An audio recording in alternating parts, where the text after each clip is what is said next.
Shalom, selamat malam. Saya Syekina Tatundang, Ketua Umum Pemkrip periode 2020-2021. Pertama-tama saya mengucapkan terima kasih kepada Tuhan Yesus Kristus karena berkat rahmat-Nya lah Pemkrip masih bisa mengadakan Paskah walaupun dalam bentuk live streaming.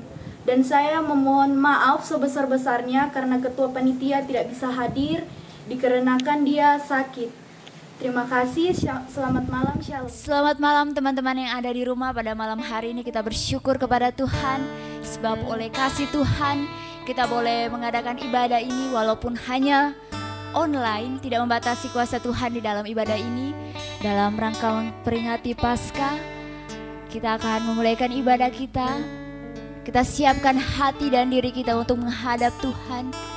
Kita bersyukur atas berkat Tuhan di dalam kehidupan kita. Kita angkat pujian dengan apa akan kubalas. Kita siapkan hati kita untuk masuk di hadirat Tuhan.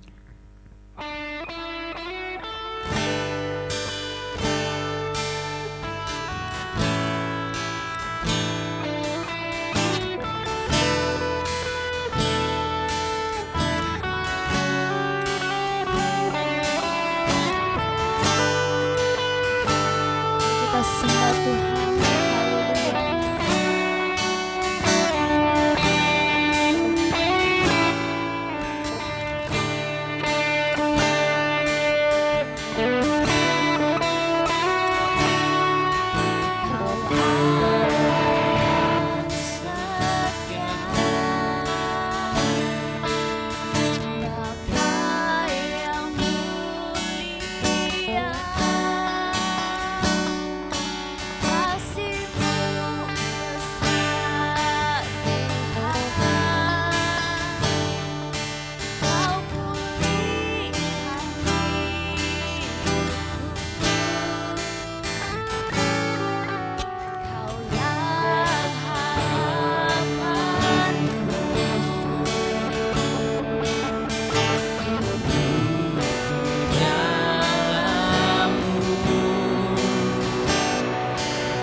Padamu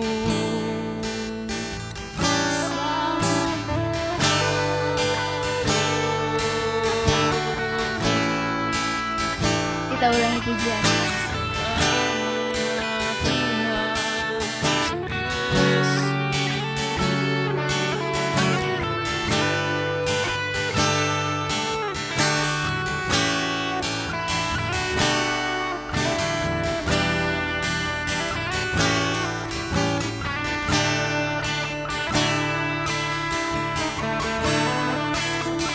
Allah yang setia.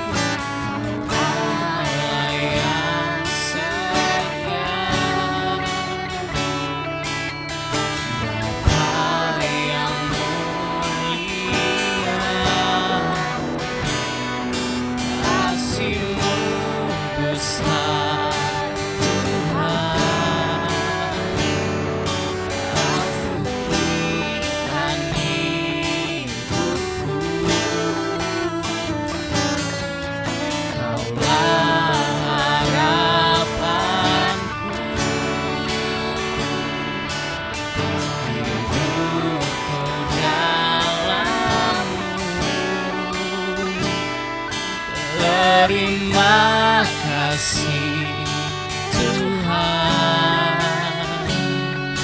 Kau selamatkan hidupku. Dengan apa kan ku balas segala kebaikan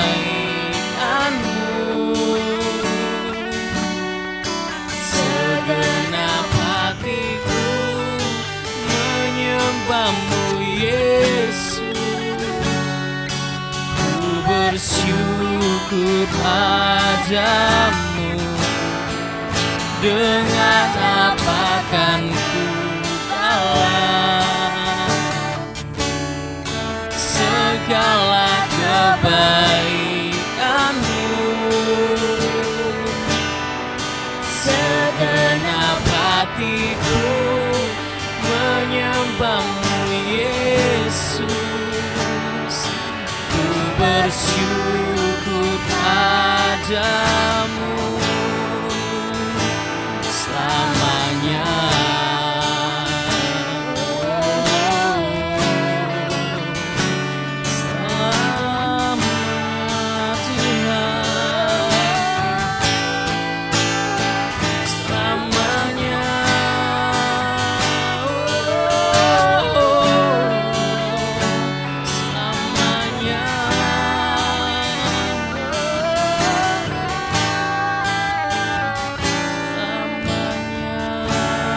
Berikan kemuliaan bagi nama Tuhan.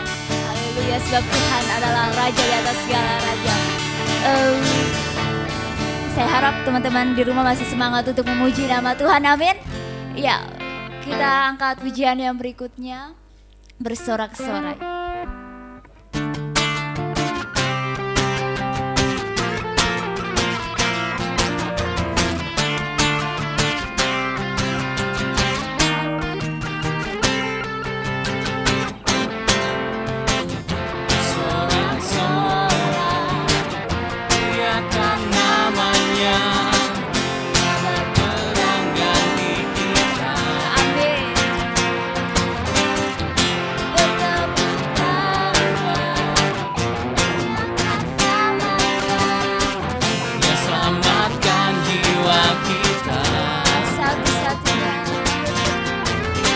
Satu-satunya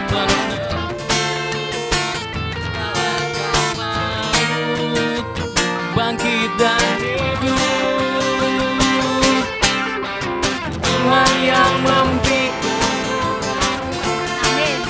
bersama kita di dalam kita,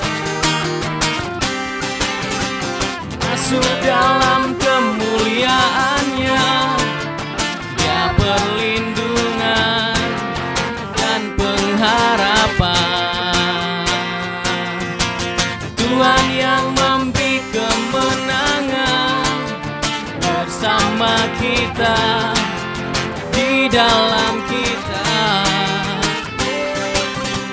masuk dalam kemuliaan-Nya. Ya perlindungan dan pengharapan, ya perlindungan dan pengharapan, ya perlindungan dan pengharapan. Mari kita berikan kemuliaan bagi nama Tuhan. Haleluya. Tiba saatnya kita siapkan hati dan pikiran kita. Kita akan masuk dalam pemberitaan firman Tuhan. Kita siapkan hati kita. Kita angkat pujian.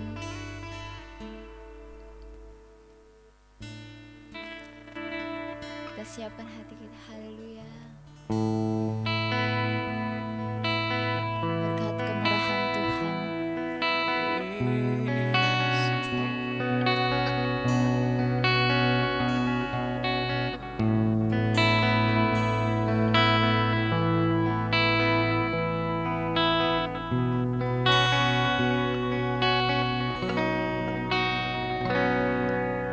Kau hiasi kehidupanku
Engkau sangat baik, teramat baik bagiku. Yesus, Engkau sangat baik, teramat baik bagiku. Terima kasih Tuhan untuk segala berkat-Mu di dalam kehidupan kami Bapa. Pada saat ini Tuhan, kami datang di hadirat-Mu Tuhan. Kami akan mendengarkan sebagian dari firman-Mu Bapa. Kiranya Engkau memberikan kami fokus Tuhan. Kiranya kami bukan hanya menjadi pendengar, tetapi kami menjadi pelaku firman. Berkati hamba-Mu yang akan memberitakan firman-Mu Bapa. Di dalam nama anak-Mu Yesus Kristus kami sudah berdoa dan mengucap syukur. Haleluya, amin. Shalom teman-teman, perkenalkan nama saya Marshall Blessing. Pertama-tama saya mau mengucapkan terima kasih untuk kesempatan dan kepercayaan yang telah diberikan untuk boleh menyampaikan isi hati Tuhan kepada teman-teman di PMKRIP Universitas Tadulako. Teman-teman, hari ini saya mau berkhotbah dari surat 1 Korintus pasal yang ke-15, ayat yang ke-13 sampai yang ke-22. Saya akan berkhotbah dengan judul Memaknai Kebangkitan Kristus. Saya akan berkhotbah dari surat 1 Korintus pasal yang ke-15 ayat yang ke-13 sampai yang ke-22 dengan judul Memaknai Kebangkitan Kristus. Demikianlah bunyinya. Kalau tidak ada kebangkitan orang mati, maka Kristus juga tidak dibangkitkan. Tetapi andai kata Kristus tidak dibangkitkan, maka sia-sialah pemberitaan kami dan sia-sialah juga kepercayaan kamu. Lebih daripada itu, kami ternyata berdusta terhadap Allah, karena tentang Dia kami katakan bahwa Ia telah membangkitkan Kristus, padahal Ia tidak membangkitkannya. Kalau andai kata benar bahwa orang mati tidak dibangkitkan, sebab jika benar orang mati tidak dibangkitkan, maka Kristus juga tidak dibangkitkan. Dan jika Kristus tidak dibangkitkan, maka sia-sialah kepercayaan kamu dan kamu masih hidup dalam dosamu. Demikianlah binasa juga orang-orang yang mati dalam Kristus. Jikalau kita hanya dalam hidup ini saja menaruh pengharapan pada Kristus, maka kita adalah orang-orang yang paling malang dari segala manusia. Tetapi yang benar ialah bahwa Kristus telah dibangkitkan dari antara orang mati sebagai yang sulung dari orang-orang yang telah meninggal. Sebab sama seperti maut datang karena satu orang manusia, demikian juga kebangkitan orang mati datang karena satu orang manusia. Karena sama seperti semua orang mati dalam persekutuan dengan Adam, demikian pula semua orang akan dihidupkan kembali dalam persekutuan dengan Kristus. Amin. Teman-teman, kita bersyukur karena hari ini kita masih diberikan kesempatan dan kepercayaan dari Tuhan untuk dapat merenungkan kebenaran firman-Nya. Ayat-ayat yang baru saja kita baca ini dilatar belakangi oleh hadirnya ajaran sesat di kalangan warga gereja Korintus yang mengatakan bahwa tidak ada kebangkitan dari antara orang mati. Sehingga Rasul Paulus menuliskan suratnya kepada warga gereja di Korintus. Dan dalam ayat-ayat ini kita dapat melihat perkataan yang disampaikan oleh Rasul Paulus kepada warga gereja di Korintus, bahwa jika Kristus tidak dibangkitkan dari antara orang mati, maka sia-sialah pemberitaan yang Rasul Paulus sampaikan. Dan terlebih, Rasul Paulus menganggap bahwa dirinya adalah seorang pendusta karena telah menyampaikan sesuatu yang tidak benar. Bahkan, kepercayaan dari warga gereja di Korintus menjadi sia-sia karena mereka akan tetap tinggal di dalam kebinasaan.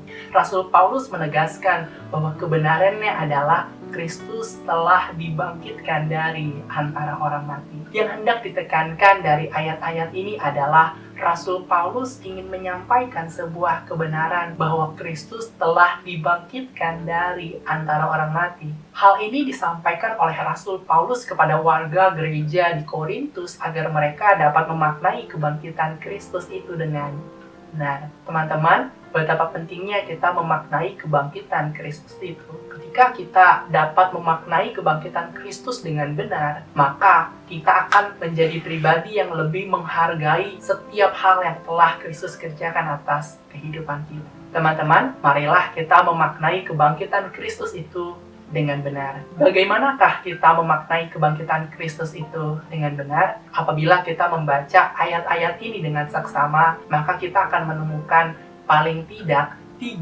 makna dari kebangkitan Kristus itu. Yang pertama, kita memaknainya sebagai kemenangan atas dosa kita. Dapat kita lihat dari ayat yang ke-17 sampai ayat yang ke-20. Yang kedua, kita memaknainya sebagai pengharapan atas hidup kita. Dapat kita lihat dari ayat yang ke-19 dan yang ke-20. Yang ketiga, kita memaknainya sebagai keselamatan atas hidup kita. Dapat kita lihat dari ayat yang ke-18 sampai yang ke-20. Teman-teman, tujuan saya berkhotbah hari ini adalah agar pada akhirnya setiap kita dapat memaknai kebangkitan Kristus dengan benar. Marilah kita memaknai kebangkitan Kristus itu dengan benar. Bagaimanakah kita memaknai kebangkitan Kristus itu dengan benar? Yang pertama, kita memaknainya sebagai kemenangan atas dosa kita. Mari kita melihat 1 Korintus pasal yang ke-15 ayat yang ke-17 sampai yang ke-20. Dan jika Kristus tidak dibangkitkan, maka sia-sialah kepercayaan kamu dan kamu masih hidup dalam dosamu. Demikianlah binasa juga orang-orang yang mati dalam Kristus. Jikalau kita hanya dalam hidup ini saja menaruh pengharapan pada Kristus, maka kita adalah orang-orang yang paling malang dari segala manusia.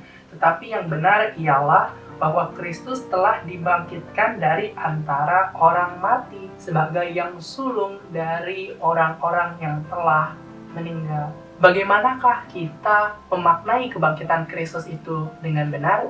Yang pertama, kita memaknainya sebagai kemenangan atas dosa kita. Coba perhatikan ayat yang ke-17. Dikatakan, dan jika Kristus tidak dibangkitkan, maka sia-sialah kepercayaan kamu dan kamu masih hidup dalam dosamu. Jika Kristus tidak dibangkitkan, maka sia-sialah kepercayaan dari warga gereja di Korintus dan mereka masih tinggal di dalam dosa-dosa mereka. Di dalam ayat yang ke-20 dikatakan, tetapi yang benar ialah Kristus dibangkitkan dari antara orang mati. Dengan kata lain, kepercayaan dari warga gereja di Korintus tidaklah menjadi sia-sia dan mereka tidak lagi tinggal di dalam dosa, melainkan Kristus telah menang atas dosa mereka. Ketahuilah bahwa tidak hanya dosa dari warga gereja di Korintus yang dimenangkan oleh Tuhan, melainkan juga dosa setiap kita. Oleh sebab itu, marilah kita tidak lagi hidup di dalam dosa, melainkan kita hidup di dalam kemenangan yang telah Tuhan berikan dalam kehidupan kita. Sebab kebenarannya adalah Kristus telah menang atas dosa kita. Mari kita melihat 1 Korintus pasal yang ke-15 ayat yang ke-55 sampai yang ke-57. Hai maut, di manakah kemenanganmu? Hai maut, di manakah sengatmu? Sengat maut ialah dosa, dan kuasa dosa ialah hukum Taurat. Tapi syukur kepada Allah yang telah memberikan kepada kita kemenangan oleh Yesus Kristus Tuhan kita. Dari ayat ini kita dapat melihat secara jelas bahwa Yesus Kristus telah menang atas setiap dosa yang dilakukan oleh seluruh umat manusia. Oleh sebab itu, marilah kita memaknai kebangkitan Kristus dengan tidak lagi hidup di dalam dosa, tapi kita menjalani kehidupan ini dengan hidup takut akan Tuhan, sebagai wujud bahwa kita menghargai akan kemenangan yang Yesus Kristus telah berikan dalam hidup kita. Kita tidak menggunakan kebebasan yang telah Tuhan berikan dengan hidup di dalam dosa, melainkan kita menggunakan kebebasan untuk hidup takut akan Tuhan, hidup berkenan di hadapan Tuhan. Ketahuilah teman-teman bahwa Yesus Kristus tidak hanya mengampuni sebagian dari dosa yang kita lakukan, melainkan Yesus Kristus mengampuni segala dosa yang diperbuat oleh manusia. Mari kita melihat surat 1 Yohanes pasal yang pertama ayat yang ke-9. Jika kita mengaku dosa kita, maka Ia adalah setia dan adil, sehingga Ia akan mengampuni segala dosa kita dan menyucikan kita dari segala kejahatan. Dari ayat ini kita bisa melihat teman-teman bahwa Yesus Kristus mengampuni segala dosa kita ketika kita mengakui apa yang telah kita lakukan di hadapan Tuhan. Percayalah, ketika kita datang sungguh-sungguh merendahkan hati kita, mengakui setiap kesalahan yang pernah kita lakukan di hadapannya, maka Tuhan ialah setia dan adil. Ia pasti akan mengampuni setiap kesalahan yang kita lakukan. Tuhan sangatlah berbeda dengan manusia. Ketika kita kecewakan manusia, manusia dapat meninggalkan kita, manusia dapat menolak kita, bahkan manusia dapat tidak mengampuni kita. Tapi Yesus Kristus adalah pribadi yang setia dan adil. Ketika kita datang sungguh-sungguh di hadapannya, mengakui setiap kesalahan yang kita lakukan, Yesus Kristus mengampuni segala dosa kita. Ketika seseorang terjatuh di dalam dosa, sadarilah bahwa sesungguhnya kita adalah pribadi yang lemah dan membutuhkan pribadi yang jauh lebih kuat untuk menolong setiap kita. Namanya Yesus Kristus. Percayalah bahwa Yesus Kristus akan menguatkan kita untuk tidak lagi hidup di dalam dosa, melainkan hidup di dalam kemenangan yang telah diberikan bagi setiap anak-anaknya. Ketahuilah ketika kita datang kepadanya, Yesus tidak bermaksud untuk menghakimi setiap kita. Ketika kita mengakui dengan jujur kesalahan yang kita lakukan, Yesus Kristus tidak bermaksud untuk menghakimi setiap kita, melainkan Ia bermaksud untuk mengampuni setiap kesalahan kita. Di dalam Yohanes pasal yang ke-8 ayat yang pertama sampai yang ke-11 dikisahkan bahwa saat itu Yesus sedang berada di bait Allah untuk mengajar. Lalu ahli-ahli Taurat dan orang-orang Farisi datang membawa seorang perempuan yang kedapatan berzina kepada Yesus. Lalu mereka berkata kepada Yesus bahwa wanita ini telah kedapatan berbuat zina. Musa berdasarkan hukum Taurat memerintahkan untuk merajam atau melemparkan batu kepada wanita yang melakukan perbuatan zina. Bagaimana menurutmu? Sebenarnya pertanyaan tersebut disampaikan kepada Yesus hanya untuk mencobainya. Lalu Yesus Kristus berkata kepada mereka, barang siapa tidak berbuat dosa, hendaklah ia yang pertama kali melemparkan batu tersebut kepada wanita tersebut. Alkitab mencatat secara jelas bahwa mulai dari yang tertua, mereka mulai meninggalkan wanita tersebut. Lalu Yesus bertanya kepada wanita tersebut, di manakah mereka? Lalu Yesus berkata, aku pun tidak menghukum engkau, pergilah dan jangan berbuat dosa lagi mulai dari sekarang. Oleh sebab itu, ketika ada kesalahan yang kita lakukan di hadapan Tuhan, akuilah hal tersebut. Jangan kita simpan, tapi kita akui hal tersebut, kita jujur di hadapan Tuhan, dan percayalah Tuhan pasti mengampuni setiap dosa-dosa kita. Yesus begitu rindu untuk mengampuni setiap manusia yang berdosa.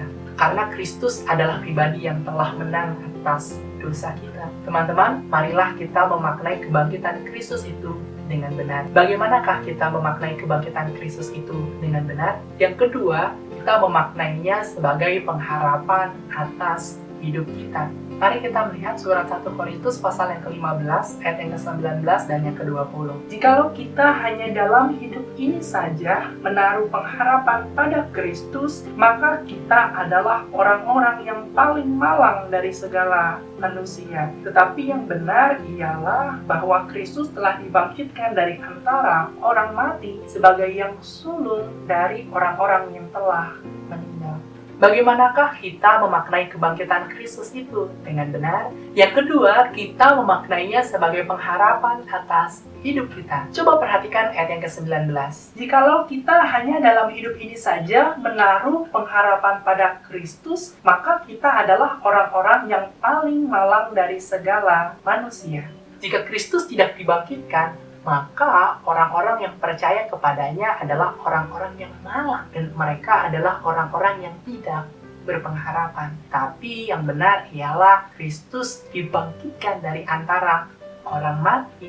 Dengan kata lain, orang-orang yang percaya kepadanya bukanlah orang-orang yang malang, dan orang-orang yang percaya kepada Kristus adalah orang-orang yang berpengharapan. Tidak hanya warga gereja di Korintus, melainkan juga setiap kita. Ketika kita percaya bahwa Kristus telah dibangkitkan dari antara orang mati, dengan kata lain, kita bukanlah orang-orang yang malang, melainkan kita adalah orang-orang yang memiliki pengharapan. Karena kita memiliki kepastian di dalam Yesus Kristus. Di dalam Yeremia pasal yang ke-29 ayat yang ke-11 dikatakan, sebab aku ini mengetahui rancangan-rancangan yang ada padaku mengenai kamu, demikianlah firman Tuhan, yaitu rancangan damai sejahtera dan bukan rancangan kecelakaan, untuk memberikan kepadamu hari depan yang penuh harapan. Dari ayat ini kita bisa belajar bahwa ada pengharapan di dalam Tuhan. Kita dapat melihat bahwa rancangan Tuhan atas kehidupan kita bukanlah rancangan kecelakaan. Tuhan tidak pernah merancangkan hal-hal yang buruk bagi hidup kita. kita. Tuhan gak pernah merancangkan sesuatu yang jahat untuk hidup kita, melainkan rancangannya adalah rancangan damai sejahtera. Semua hal yang dirancang di dalam kehidupan kita demi kebaikan setiap anak-anaknya. Oleh sebab itu jangan pernah putus asa, jangan pernah khawatir dengan keadaan apapun yang saat ini sedang kita alami. Sebab sesungguhnya ada pengharapan di dalam Tuhan. Kebangkitan Kristus dari antara orang mati membuat kita dapat terus berharap kepada pribadi yang hidup. Yesus Kristus bukanlah Allah yang mati, tetapi dia adalah pribadi yang hidup. Dengan kata lain, perkataannya pun hidup dan dapat dan layak untuk kita percayai. Ketika kita mengharapkan sesuatu untuk Tuhan berikan dalam hidup kita dan kita belum menerimanya, ketahuilah bukan berarti Tuhan tidak akan mengabulkan hal tersebut, melainkan Tuhan sedang menyiapkan waktu yang terbaik untuk memberikannya kepada kita. Percayalah, Tuhan tidak pernah memberikan yang baik, melainkan selalu yang terbaik bagi setiap anak-anaknya. Saya jadi teringat dengan sebuah lagu yang berkata seperti ini, teman-teman. Sebab dia hidup, ada hari esok. Sebab dia hidup, ku tak gentar, karena ku tahu dia pegang hari esok. Hidup jadi berarti sebab Yesus hidup. Ketahuilah bahwa kebangkitan Kristus memberikan setiap kita pengharapan. Di dalam Tuhan tidak pernah ada jalan buntu, melainkan selalu ada jalan keluar. Teman-teman, marilah kita memaknai kebangkitan Kristus itu dengan benar. Bagaimanakah kita memaknai kebangkitan Kristus itu dengan benar? Yang ketiga, kita memaknainya sebagai keselamatan atas hidup kita. Mari kita melihat surat 1 Korintus pasal yang ke-15 ayat yang ke-18 sampai yang ke-20. Demikianlah binasa juga orang-orang yang mati dalam Kristus. Jika kita hanya dalam hidup ini saja menaruh pengharapan pada Kristus, maka kita adalah orang-orang yang paling malang dari segala manusia. Tetapi yang benar ialah bahwa Kristus telah dibangkitkan dari antara orang mati sebagai yang sulung dari orang-orang yang telah meninggal. Bagaimanakah kita memaknai kebangkitan Kristus itu dengan benar? Yang ketiga, kita memaknainya sebagai keselamatan atas hidup kita. Coba perhatikan ayat yang ke-18. Di sini dikatakan, demikianlah binasa juga orang-orang yang mati dalam Kristus. Jika Kristus tidak dibangkitkan, maka binasalah orang-orang yang mati di dalam Kristus. Binasalah orang-orang yang telah percaya kepada Kristus jika Kristus tidak dibangkitkan. Tetapi yang benar ialah Kristus telah dibangkitkan dari antara orang mati. Oleh sebab itu, orang-orang yang mati di dalam Kristus, orang-orang yang percaya kepada Kristus tidaklah mengalami kebinasaan, melainkan memperoleh hidup yang kekal. Hidup yang kekal berbicara mengenai keselamatan yang Tuhan sediakan bagi setiap orang yang percaya kepadanya. Ketahuilah bahwa di dalam Yesus Kristus ada keselamatan yang disediakan bagi setiap orang yang percaya kepadanya. Bahkan di dalam Yohanes pasal yang ketiga ayat yang ke-16 dikatakan, karena begitu besar kasih Allah akan dunia ini, sehingga ia telah mengaruniakan anaknya yang tunggal, supaya setiap orang yang percaya kepadanya tidak binasa, melainkan beroleh hidup yang kekal. Ketika kita percaya sungguh-sungguh bahwa Yesus Kristus adalah Tuhan dan Juru Selamat satu-satunya, percayalah, keselamatan itu diberikan bagi setiap orang yang percaya. Keselamatan diberikan kepada kita bukan berdasarkan apa yang kita lakukan untuk Tuhan, melainkan keselamatan diberikan kepada kita atas anugerah Tuhan semata-mata. Bukan berarti kita berhenti untuk melakukan perbuatan yang baik, sebab kepercayaan kita kepada Tuhan seharusnya diwujudkan dengan sebuah tindakan nyata. Oleh sebab itu, saya percaya bahwa orang yang percaya sungguh-sungguh bahwa Yesus Kristus adalah Tuhan dan Juru Selamat di dalam kehidupannya, maka ia akan memperhatikan cara hidupnya. Ia akan hidup sungguh-sungguh kepada Tuhan sebagai wujud bahwa ia adalah pribadi yang percaya kepada Tuhan. Dia tidak menggunakan kebebasan atau kehendak bebas yang Tuhan sediakan untuk berbuat dosa, melainkan ia menggunakan kehendak bebas untuk melakukan hal-hal yang menyenangkan hati Tuhan. Karena dengan hati orang percaya dan dibenarkan, dan dengan mulut orang mengaku dan diselamatkan. Roma pasal yang ke-10 ayat yang ke-9 dan yang ke-10 mengatakan, sebab jika kamu mengaku dengan mulutmu bahwa Yesus adalah Tuhan dan percaya dalam hatimu bahwa Allah telah membangkitkan Dia dari antara orang mati, maka kamu akan diselamatkan. Karena dengan hati orang percaya dan dibenarkan, dan dengan mulut orang mengaku dan diselamatkan. Ketahuilah, Yesus Kristus adalah Tuhan dan Juru Selamat satu-satunya atas kehidupan setiap manusia. Oleh sebab itu, kita seharusnya memaknai kebangkitan Kristus itu sebagai keselamatan atas hidup kita. Ketahuilah bahwa Yesus Kristus adalah pribadi yang begitu rindu untuk menyelamatkan setiap manusia yang berdosa. Di dalam Lukas pasal yang ke-19 ayat yang pertama sampai yang ke-10, dikisahkan bahwa Yesus Kristus masuk ke kota Yeriko, dan di sana ada seorang kepala pemungut cukai yang bernama Zakheus yang begitu rindu untuk mengetahui siapakah Yesus itu. Namun karena tubuhnya pendek dan banyak orang yang datang untuk mau juga melihatnya, maka Zakheus mengalami kesulitan untuk dapat melihat Yesus. Singkat cerita, Zakheus naik ke atas pohon ara. Lalu ketika Yesus berjalan dan berada di bawah pohon tersebut, Yesus Kristus berkata kepada Zakheus, "Zakheus, turunlah, sebab hari ini aku harus menumpang di rumahmu." Lalu Zakheus langsung turun dari atas pohon dengan penuh sukacita. Ia menerima Yesus Kristus untuk masuk ke dalam rumahnya. Dan di dalam rumahnya Zakheus berdiri dan berkata kepada Yesus, setengah dari harta kekayaannya akan ia berikan kepada orang-orang miskin.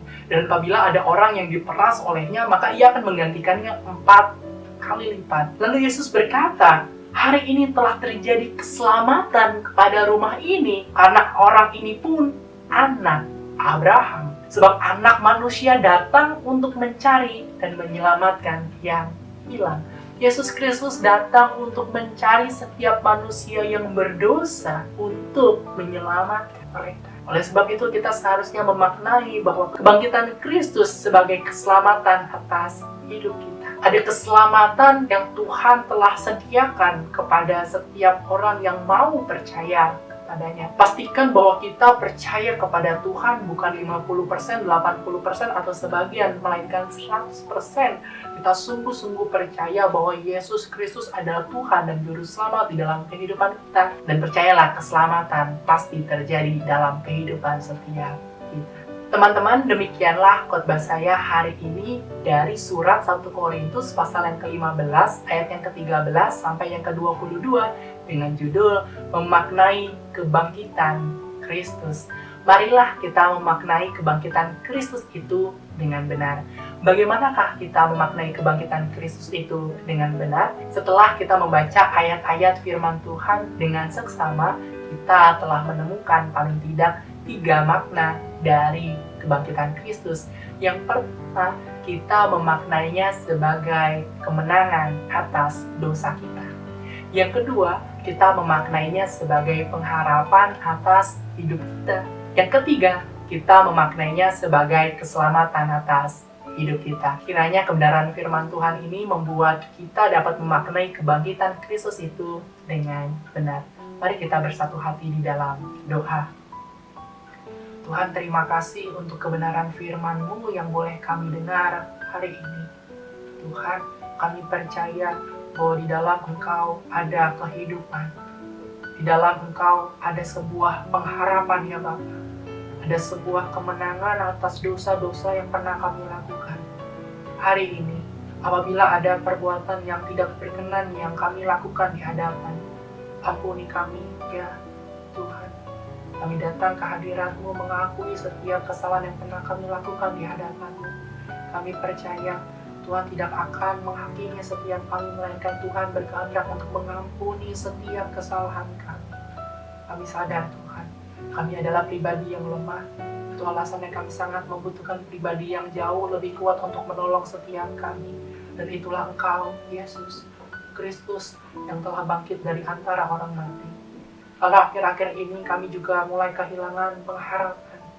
Ingatkan kami ya Tuhan, bahwa masih ada pengharapan di dalam Tuhan. Sebab Yesus Kristus hidup, artinya perkataanmu juga hidup. Oleh sebab itu ada sebuah landasan untuk kami tetap percaya akan setiap perkataan di dalam kebenaran firman-Mu. Hari ini juga Tuhan, setiap ketakutan, kekhawatiran yang bukan daripadamu runtuh di dalam nama Yesus Kristus. Tuhan, kami rindu keselamatan yang Tuhan telah sediakan dapat kami terima, bahkan gak hanya bagi diri kami, melainkan juga bagi keluarga dan orang-orang yang kami kasihi. Oleh sebab itu ya Tuhan, jangan biarkan kami untuk berdiam diri, melainkan ajari kami untuk terus berdoa dan menceritakan tentang kebaikan-Mu kepada orang-orang yang di sekitar kami, sehingga pada akhirnya mereka pun dapat menjadi orang percaya dan diselamatkan oleh Tuhan. Tuhan berkati setiap anak-anak-Mu yang telah mendengar kebenaran firman-Mu.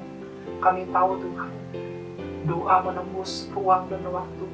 Kami percaya Tuhan, Engkau memulihkan segala sesuatunya. Kami percaya bahwa Allah terus bekerja di dalam segala sesuatu untuk mendatangkan kebaikan bagi setiap orang yang mengasihi Tuhan. Terima kasih Tuhan. Terima kasih Yesus, kami percaya iman kami kembali dikuatkan dan kami akan selalu belajar untuk mengasihi-Mu dengan benar, karena kami telah memaknai kebangkitan-Mu dalam kehidupan setiap kami. Dalam nama Yesus Kristus kami telah berdoa dan mengucap syukur. Haleluya. Amin. Tuhan Yesus memberkati. Terima kasih untuk Kak Marsal yang sudah bersedia menjadi pembicara di PMKRIP pada ibadah Paskah kali ini. Kita akan mengakhiri ibadah kita, untuk itu kita satu dalam doa, kita berdoa. Terima kasih Tuhan buat penyertaan-Mu Tuhan, terbukti pada saat ini kami masih boleh berkumpul bersama Tuhan, itu semua karena anugerah-Mu ya Tuhan. Pada saat ini kami akan menutup seluruh rangkaian ibadah kami ya Tuhan, biarlah Engkau berkati Tuhan, biarlah Tuhan ke depannya bisa menjadi berkat Tuhan untuk orang lain di sekitar dimanapun berada Tuhan. Berkati juga semua anggota-anggota PMKRIP Tuhan dimanapun berada, biarlah Engkau berkati semuanya Tuhan, dalam apapun masalah mereka biarlah Engkau berkati semuanya. Terima kasih Tuhan, dalam nama Tuhan Yesus kami sudah berdoa, haleluya, amin.